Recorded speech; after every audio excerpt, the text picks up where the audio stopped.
You and a friend are looking for a place to live. You have a list of places and go to see a rental agent to check on a number of points. Listen to the conversation between your friend and the rental agent and complete the list. First, you have some time to look at questions 1 to 7.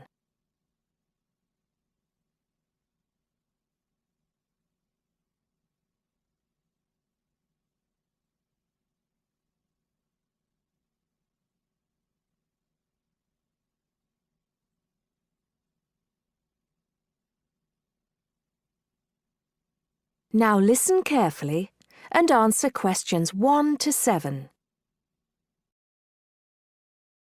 Hi, we've been looking over your listing of apartments for rent and we have a few questions about a couple of the apartments. Can you help us? Sure. Yep, this is our most recent listing. What would you like to know? Well, we were first wondering about the house on 3rd Street. We can see that it is furnished and rents for $135 a week, but can you tell us how many bedrooms it has? Let's see. In addition to the den, it has 3 bedrooms. The rental on 3rd Street has 3 bedrooms.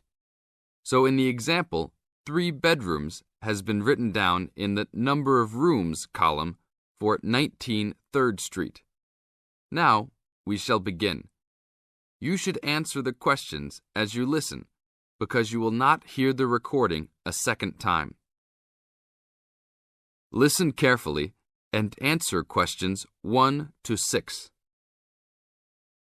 Hi, we've been looking over your listing of apartments for rent and we have a few questions about a couple of the apartments. Can you help us? Sure. Yep, this is our most recent listing. What would you like to know? Well, we were first wondering about the house on 3rd Street.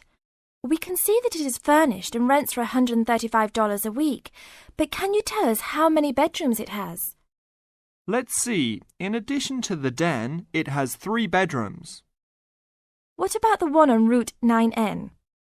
It looks like it's big with a library and a deck, but it doesn't say how much it costs or anything else about it. Oh yes, Mrs. Gaylor's apartment. That one is actually only a 10-month rental and it is going for $156 per week. It's quite a nice place. She only rents for 10 months each year because of horse racing season. Then her relatives all come to stay, so tenants have to move out. It's a little bit inconvenient, but past tenants have really enjoyed their stay there. Oh, well, we need it for a full year. I guess that one is out. How about the rental on Browen Drive? How many rooms does that one have? As it says on the list, it has 2 bedrooms and a private kitchen and bath. But it's actually a very small place. That's why it's a bit cheaper. Oh. Well then, what about the one that has 3 large rooms? Who is renting that property? That one is a good deal. Mr. John Smith is renting it. But he's quite eccentric and he has a strict rule about no pets. How about cats? Nope, absolutely no pets. Well then, how about this studio apartment rented by Mr. Bo Jensen? How is that one? That ad is actually a bit deceptive. The studio apartment is the whole upper floor of an older house. It's actually very large and, at $45 a week, quite affordable. And it's near campus. I think I'd like to check that one out. Do you have a telephone number that we can call? It's not on the list? Oh, it isn't. Here it is. You should ring area code 518 and then 543-7790. Thanks. I think I'll call on that one first. Your friend decides that he would like to talk to Mr. Bo Jensen. Before you hear the rest of the talk, you have some time to look at questions 8 to 10.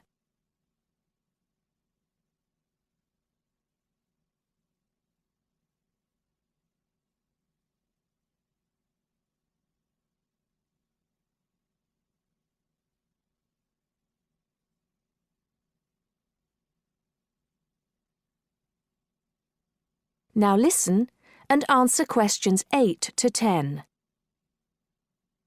Hello, 1512, Route 9. Yes, is this Mr. Jensen? Yes, it is. Can I help you? Yeah, we're studying here at university and we came across the rental information for the studio apartment that you are renting. Is it still available? Yes, of course. I actually just placed the ad and you're the first person to call. Is there anything you'd like to know about it? Yes, actually there is. As students, we are on the internet a lot, and we heard that some homes in the area have high-speed connections. What type of connection do you have there now? Oh, that's an interesting first question. But I guess I have heard that too. But we just have a phone line here. Nothing fancy. I think you can have a cable line installed, but it's just a phone line for now. Okay, well maybe we can do that. What type of heating does the apartment have? Now there's a more traditional question. We have oil heat here. It's an older house. That tends to be a little more expensive during the winter, right? Yeah, but there's nothing to do about it. It would cost too much for me to put in a gas heater. What else would you like to know about the apartment? Well, we heard it was quite big. Is it furnished? Actually, yes. I should have put that in the ad. It has an old couch and a couple chairs, a dining table, refrigerator, stove, and even a dishwasher. Does it have any beds? Yep, it has 2. That sounds great. When is the apartment available? You can have it tomorrow night if you want. I just have to clean up a couple things before you get here. Do you want to come over and see it first? No, it sounds fine to us. I actually know the street too, so I know the area. We'll take it. That is the end of part 1. You now have half a minute to check your answers.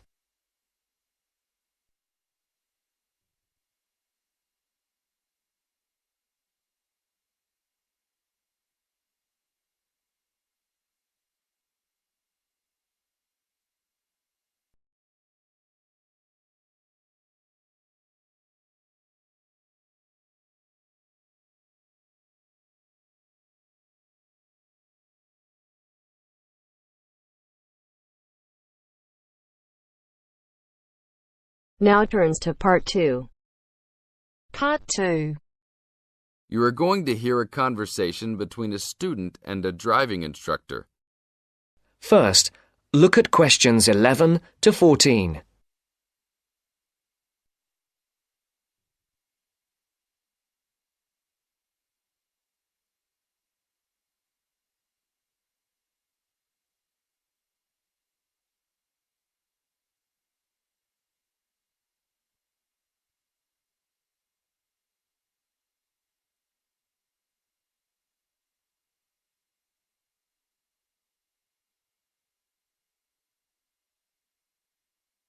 Listen carefully. Hello, I'm going to be your driving instructor today. Are you ready to begin? Hi, hope you don't mind. It's my first time driving a car. Of course not. That's my job. I teach people like you how to become a safe and responsible driver. So let's begin. Remember, the most important rule of driving: safety first. There are some steps to follow. First, you should put on your seatbelt. You should always remember to do that. In case of an accident or emergency, having a seatbelt on is of utmost importance. Okay, I have my seatbelt on. Now what should I do? Start the car. Good. Now make sure that the steering wheel is in the proper position and that your seat is not too far or not too close to the pedals. I'm all ready to go. Should I shift into first gear? Don't forget to put the parking brake down. You don't want to drive with that up. Oh yeah, I almost forgot. If I have the parking brake on, I won't be able to accelerate. Yes, that's right. Now put the car in reverse and slowly back out of the parking space. Good. Put the car in first gear. When should I shift? Is it better to shift slowly or quickly? You can shift whenever you feel is appropriate. This means shifting should occur smoothly. Do not shift too slowly or you will stall. Shifting too fast will waste gas. Shifting is simple. Just remember to shift smoothly. To shift, You will have to push the clutch and then push the gas pedal. Before the broadcast continues, look at questions 15 to 20.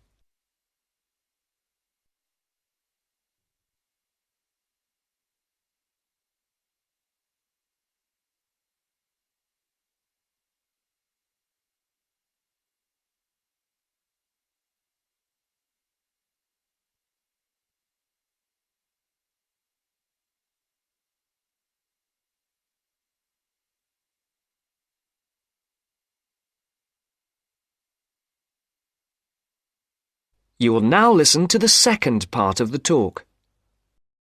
Remember, smoothly is the key to good shifting. Like this? Yes, that's good. Now keep it slow. Don't drive very fast just yet. Be sure to constantly check your mirrors for oncoming traffic. Always be aware of everything that is around you, including 3 important things. Remember these 3: people crossing the streets, other cars, and bicycles riding next to you. What should I do if I see a yellow light? Well, it's always better to brake instead of trying to run it. But if you're travelling at a speed where it's impossible to stop in time, then you should try to make it across the intersection. But remember, you should always try to stop. It's the safest way to avoid an accident. Even if I have to brake very suddenly? Yes, even if you have to brake suddenly. What about if a driver behind me is going a lot faster than I am? You should always be ready to move to a slower lane if a driver behind you is forcing you to go faster than you are comfortable with. Never try to speed up to accommodate a faster driver. You could risk an accident or a speeding ticket. It's better to let him go. That sounds like good advice. Be careful. There is a sharp turn up ahead. Remember to brake before turns. Otherwise, you might flip over if your speed is too high going into a turn. Got it. I know that I should always try to observe all traffic safety. That's right. If safety is not your first priority, it will make driving very dangerous for you and other drivers on the road. Okay, park the car here. You did a great job today for your first day. I'll see you in 3 days. Thanks so much. I will see you then.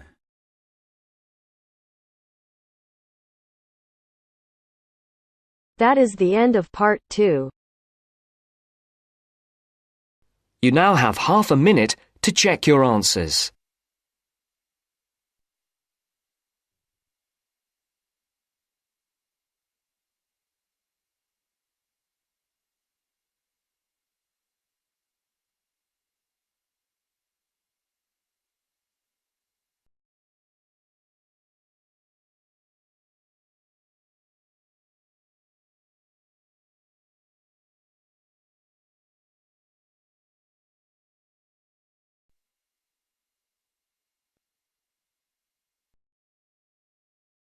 Now turns to part 3.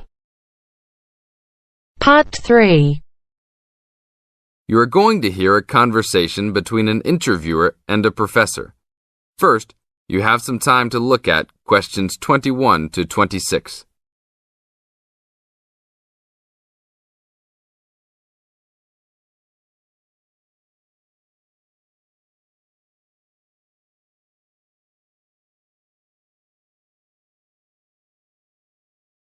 Now listen to the tape and answer questions 21 to 26. Today I'm here with Professor Nittick, who is our new university president. He has been a professor for 20 years and teaches many of the best classes on campus. I know many of you have had him as a teacher and know of his brilliance. Good morning, Professor Nittick. Thank you for stopping by the student station. Thank you for having me here.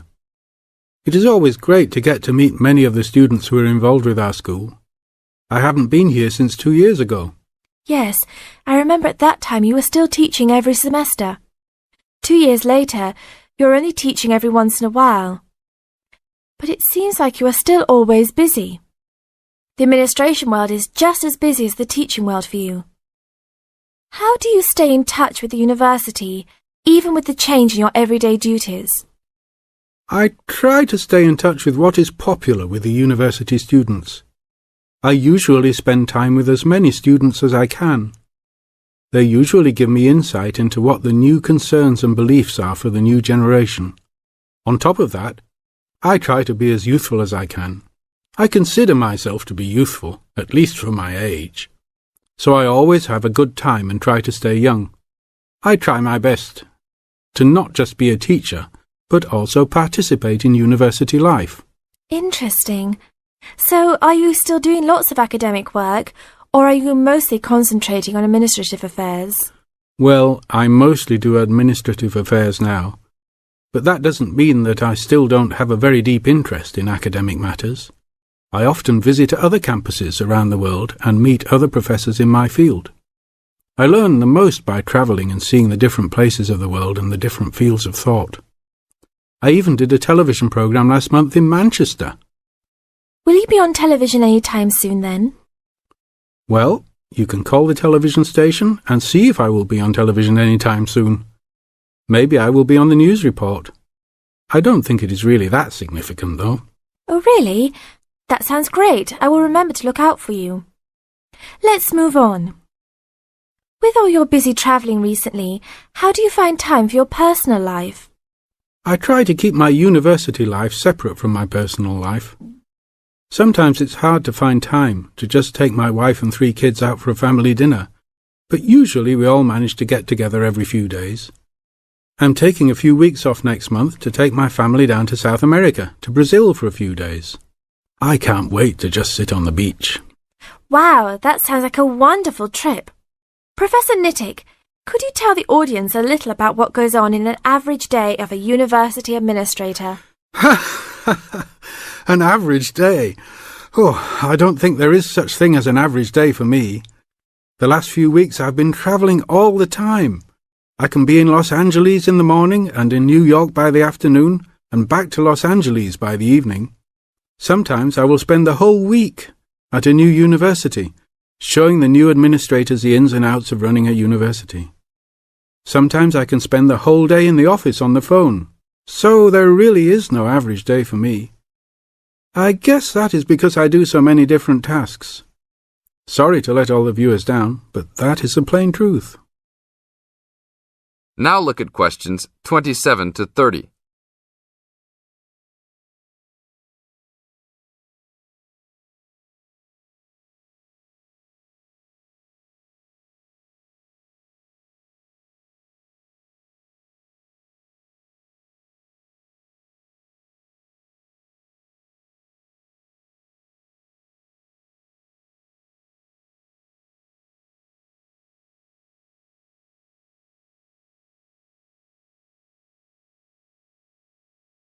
Now listen to the tape and answer questions 27 to 30.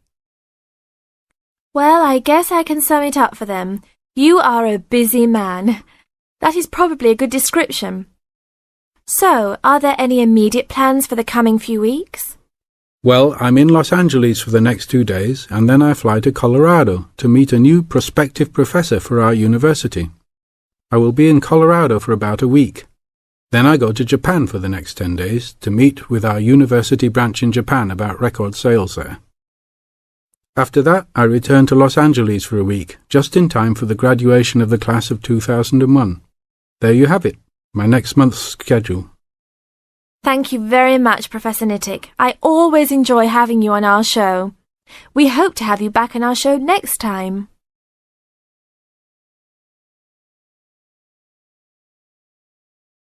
That is the end of part 3. You now have half a minute to check your answers.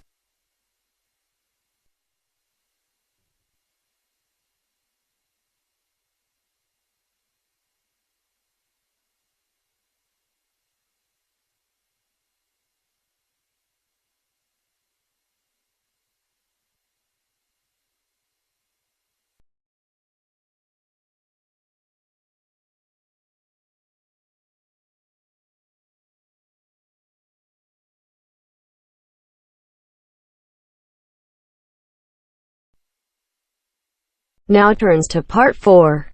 Part 4. You're going to listen to a talk about tea in the UK.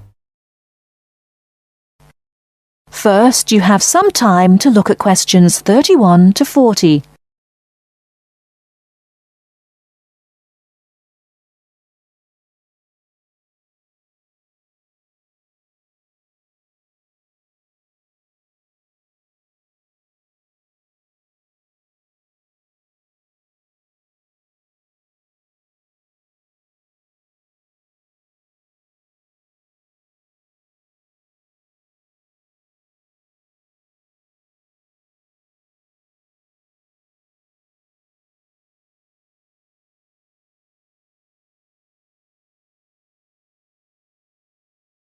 Now listen carefully and answer questions 31 to 40.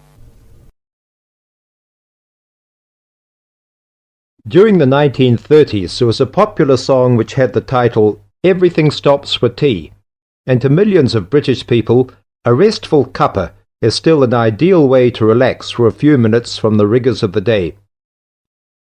The English custom of drinking tea has its roots in the 17th and 18th centuries. When first imported to Britain, the exotic cha, or cha, as the Chinese tea was variously called, was considered a man's drink to be enjoyed with colleagues at London coffee shops. These were popular meeting places for many walks of life: politicians, lawyers, poets, actors, and writers. Many London clubs began in this manner, and the famous Lloyd's Insurance underwriters started out as Lloyd's Coffee House. In 1706, the first coffee house that offered tea was Tom's Coffee House, owned by Thomas Twining. He realized that he needed to introduce an added attraction to compete with the many other coffee houses in London, and tea was rare, exotic, and extremely expensive. With these credentials, tea became an exclusive drink and enabled Twining to open a tea shop under the sign of the Golden Lion in the Strand. By the 18th century, the ladies of the more affluent classes were going China mad, using tea as an excuse for displaying their extravagant purchases of Chinese porcelain and Dresden tea sets. A comprehensive tea tray would consist of a teapot and stand, teacups and saucers, sugar bowl, milk jug, and basin for discarded tea and tea leaves. Tea was still expensive and kept in locked tea caddies. Skilled craftsmen fashioned caddies of carved inlaid woods fitted with crystal and precious metals. To ensure the servants weren't tempted by this priceless commodity, the caddy was kept locked, and only the mistress of the house held the key and prepared tea when guests came to visit. No well-brought-up young Englishwoman could consider herself socially acceptable unless she knew how to brew a proper cup of tea. As the 18th century progressed, changes in commerce and working hours resulted in the main meal of the day being taken much later in the evening. The prospect of lasting from breakfast until evening did not appeal to the Duchess of Bedford, who is usually credited with being the first to alleviate late afternoon hunger pangs by introducing a small 4 o'clock meal served with tea. With time, the light, wafer-thin toast or delicate white bread gave way to exotic fillings like tomato and egg, cucumber, chicken, or potted shrimps, followed by buttered scones, crumpets, or elegant pastries. The popularity of tea continued to spread, but it was not until 1839 that the first shipment of Assam Indian tea was landed in Britain. A healthy trade with India was soon established, and tea clippers, like the Cutty Sark, now a museum in a dry dock at Greenwich, were reaching the peak of their sailing days. In 1879, the first limited shipments of Ceylon tea began to arrive, and by 1880 this had been firmly established alongside Indian and China teas, giving the broad range of teas that are available today. There have been few changes in 3 centuries of tea trading. London is still the centre. and indeed Twinings still has a shop on the site of the original Tom's Coffee House at 216 The Strand. The name Twining has been linked with tea for over 280 years. Indeed, it was Richard Twining, in his capacity as chairman of the dealers of tea, who in 1784 persuaded Prime Minister William Pitt to reduce the high tax on tea, making the beverage more accessible to the general public.